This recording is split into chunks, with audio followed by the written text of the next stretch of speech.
Saludos y regresamos al simposio de reumatología para el médico primario. Estamos con la doctora Zaida Fuxench, reumatóloga, y precisamente queremos hablar de por qué se dedica el simposio a este tema, obviamente entendiendo ese rol del médico primario. ¿Cómo se encuentra? Muy bien, gracias, y gracias por la invitación. Quedamos que en la discusión que tuvimos cuando íbamos a organizar este simposio, era bien importante para el médico primario que entienda que es la primera herramienta que nosotros tenemos para poder accesar todos los pacientes que puedan tener una sospecha de condiciones que son reumatológicas o entiéndase autoinmunes. En estos casos, estos pacientes muchas veces se encuentran en la periferia teniendo sintomatología que no es específica. Así que lo que queremos o lo que queríamos hacer con este simposio era crearles unas herramientas al médico primario que las tengan accesibles para que ellos puedan hacer una evaluación de este paciente y una vez tengan una sospecha de que este paciente pueda tener una condición autoinmune, que los puedan referir. En este caso, la mayoría de estos pacientes pueden comenzar con unas manifestaciones de súbito, pero cuando en realidad se evalúan, estos pacientes pueden tener unas sintomatologías que pueden, no específica, pero que es persistente, que es recurrente, ¿Cómo cuáles, doctora? como por ejemplo dolores articulares que pueden ser migratorios, pueden ser cíclicos, que muchas veces se lo achacan a que hice ejercicio o me lastimé porque en la casa hice un trabajo, pero entonces pasan varias semanas, vuelve el patrón. Y es importante que ellos reconozcan que un paciente con dolor articular, con dolor muscular persistente, no asociado a ningún factor de riesgo o que tenga manifestaciones en piel, fiebre persistente, y que en la familia, que es importante el historial familiar, hay historial de condiciones autoinmunes, por lo menos debe ser evaluado bajo esa perspectiva.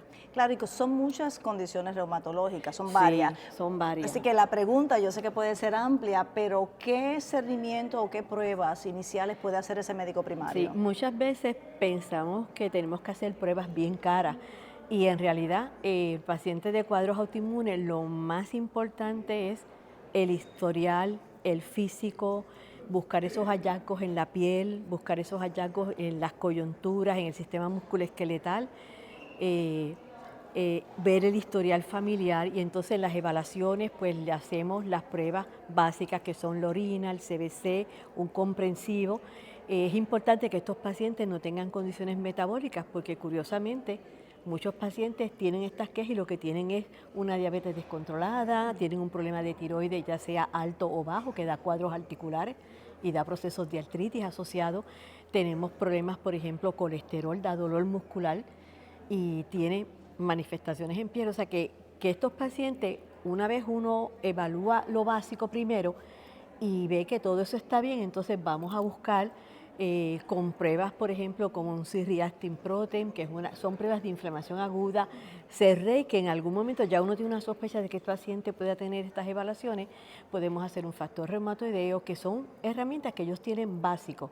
Desde el punto de vista de pruebas radiológicas, pues tratamos de que las placas no tienen un valor en etapa temprana, no nos dan suficiente data. Así que una de las alternativas sería que pudieran hacer un sonograma de coyunturas, que es algo básico de hacer, y evaluar que no tengan otras condiciones musculoesqueletales asociadas. ¿Y cuáles pudiesen ser, digamos, algunos de los errores a ese nivel primario que dificultan ese diagnóstico o que se pueda hacer el referido a tiempo? Porque veo que hay muchas de estas condiciones que se pueden confundir con otras, e incluso Sí, analizando esos laboratorios y estas sí, pruebas. por eso es importante que ellos entiendan que la mayoría de las manifestaciones y sintomatologías es no específica. Así que es bien importante tú evaluar este paciente con su examen físico, su historial familiar y darle seguimiento, porque la mayoría de estos pacientes pueden comenzar inclusive, a veces cuando vienen, le hacen pruebas y la sintomatología no es tan fuerte, es porque está evolucionando. Así que es importante que ellos entiendan que este paciente me le den seguimiento Y ante la duda, pues entonces vamos a empezar a hacerle las evaluaciones porque lo importante aquí es hacer un tratamiento temprano y agresivo. Ese tratamiento pues a veces se retrasa, ¿verdad? Si no hay ese acceso al especialista, ustedes quizás son pocos, ¿verdad? Y hay citas que yo sé que son hasta para bastante lejos, Sí. pero o sea, el médico puede entonces comenzar un Bueno, hay algunas tratamiento. líneas de tratamiento, yo entiendo que fuera de las líneas biológicas, que muchos planes piden que haya una certificación de diagnóstico por reumatólogo, que es lo que limita más el acceso rápido.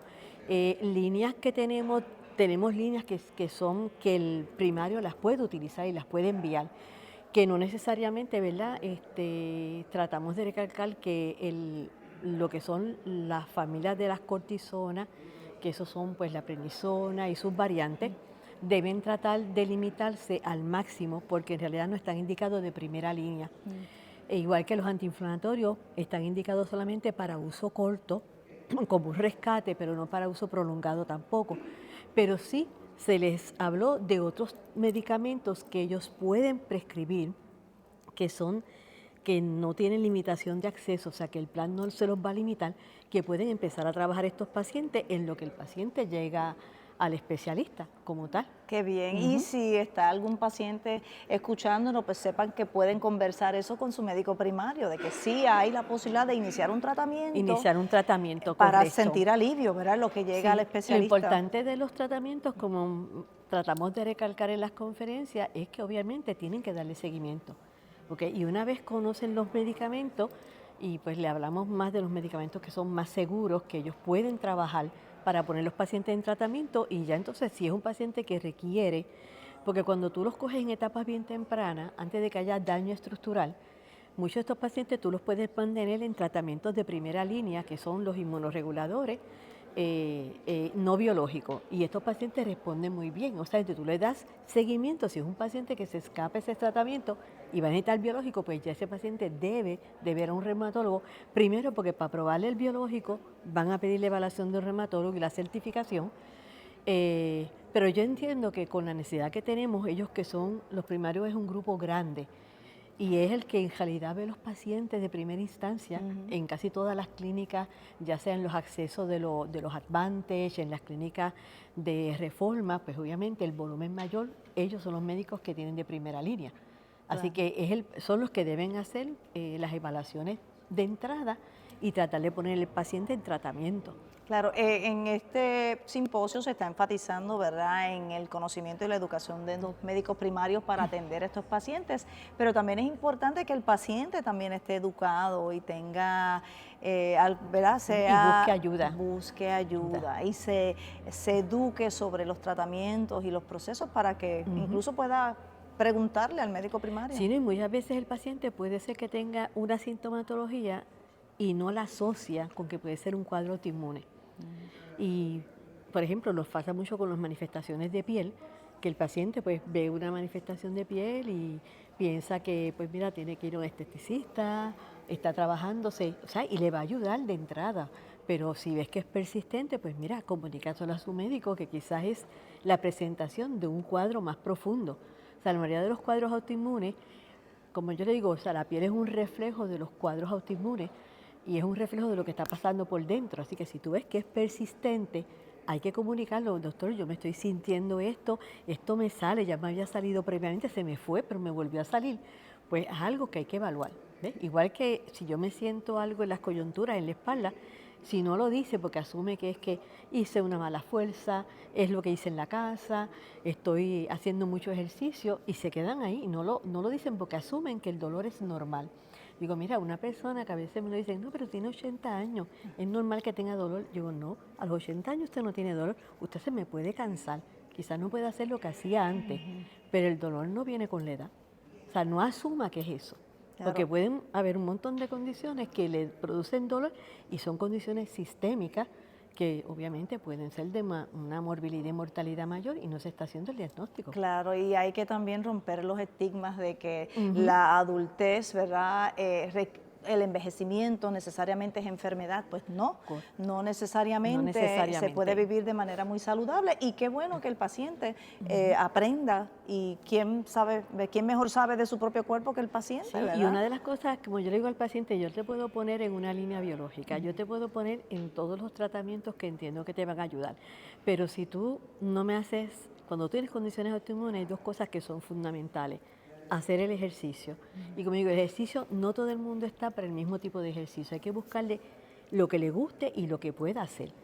O sea, hay pacientes que, pues mira, quizás lo que pueden caminar son 15 minutos, pero caminar 15 minutos en una secuencia, ¿verdad?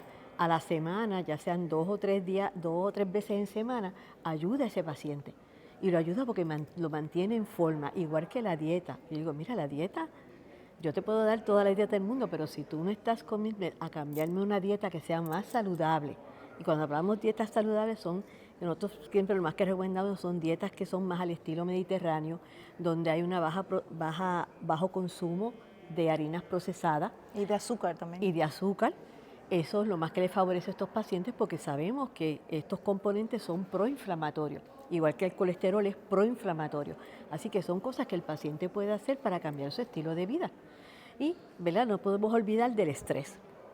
El estrés uno tiene que aprenderlo a dominar. Si el estrés te domina a ti, te exacerba las condiciones. Claro que sí. Provoca enfermedad. Y provoca enfermedad. De hecho, es uno de los factores de riesgo ambientales para... No te produce la condición, pero si tú la tienes latente, te la va a expresar. Wow. Por eso que hay muchos pacientes que cuando uno le busca historia le dice, pero es que yo me siento así desde que tuve esta situación, ya sea en el trabajo o una situación familiar o una situación económica, son detonantes para estas condiciones.